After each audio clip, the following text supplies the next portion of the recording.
Hello किसान भाइयों, आज हम बात करेंगे गेहूं की फसल के बारे में।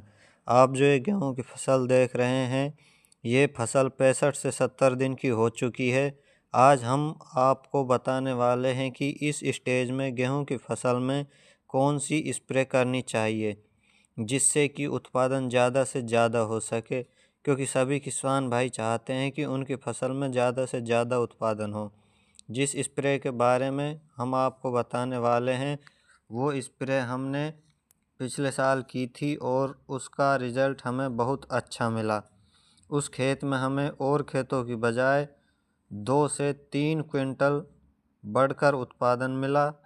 तो चलिए किसान भाइयों, आज की इस वीडियो को शुरू करते हैं।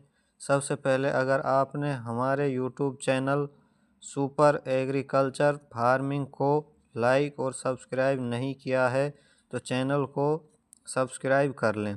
किसान भाइयों, आप जो ये फसल देख रहे हैं ये 65 से 70 दिन की हो चुकी है और अगर आपने इस स्टेज में गेहूं की फ्लैग लीफ को बचा लिया, इसे ज़्यादा से ज़्यादा हरा भरा रखा, उसमें कोई फंगिसाइड नहीं लगने दिया और उसकी चौड़ाई सही रही, पत्ती सुकड़ी नहीं, तो आपके गेहूं में अवश्य उत्पादन की मात्रा बढ़ेगी।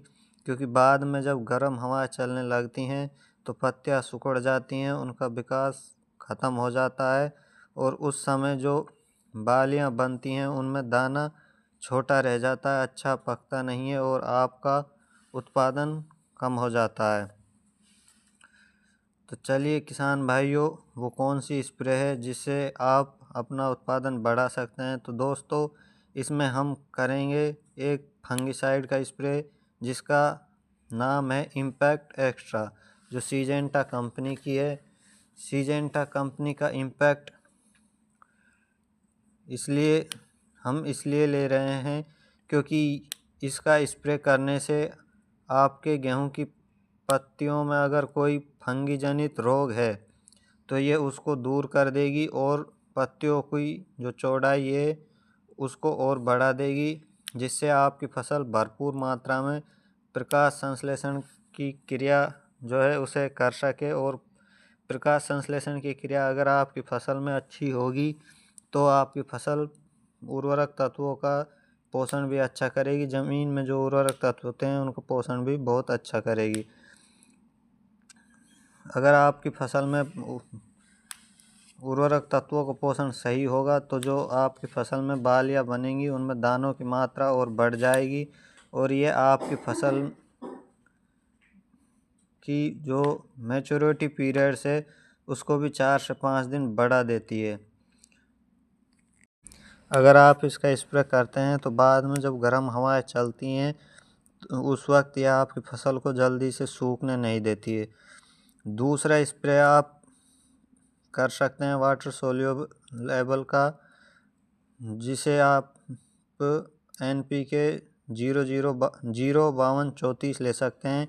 इसमें 52% फॉस्फोरस होता है और 34% पोटास होता है। ये भी आपकी बालियों में दानों की संख्या बढ़ाएगी और दानों को मोटा बनाएगी, उनमें जो पकाव होगा वो बहुत अच्छा होगा। इसके अलावा आप ह्यूमिक एसिड का स्प्रे कर सकते हैं। इसमें कार्बन, हाइड्रोजन, ऑक्सीजन और पोटास होता है। ये तत्व मिट्टी और पौधे के लिए बहुत फायदेमंद होते हैं। ये आपकी फसल में प्रकाश संश्लेषण की क्रिया को बढ़ाते हैं, जिससे पौधा भरपूर मात्रा में पोषक तत्वों का पोषण कर सकता है। साथियों, ये आपकी बालियों में दानों की संख्या को भी बढ़ाती है, उसके साथ साथ उनको चमकदार भी बनाती है और इसके कई फायदे हैं। जड़ों को भी मजबूत करती है, क्योंकि बाद में बारिश होती है और गर्म हवाएं चलती हैं तो ये आपको जो आपकी जो फसल होती है उसको गिरने नहीं देती है और आपकी फसल में ये जल धारण की क्षमता को बढ़ाती है। क्योंकि कई बार आप पानी सही समय पर नहीं लगाते हैं तो आपकी फसल सूखने लगती है। यह आपकी फसल को उससे भी बचाती है और आपकी फसल में अगर पानी लेट हो जाता है तो उसमें उसे सूखने नहीं देती है, आपकी फसल की जल धारण क्षमता को भी बढ़ाती है।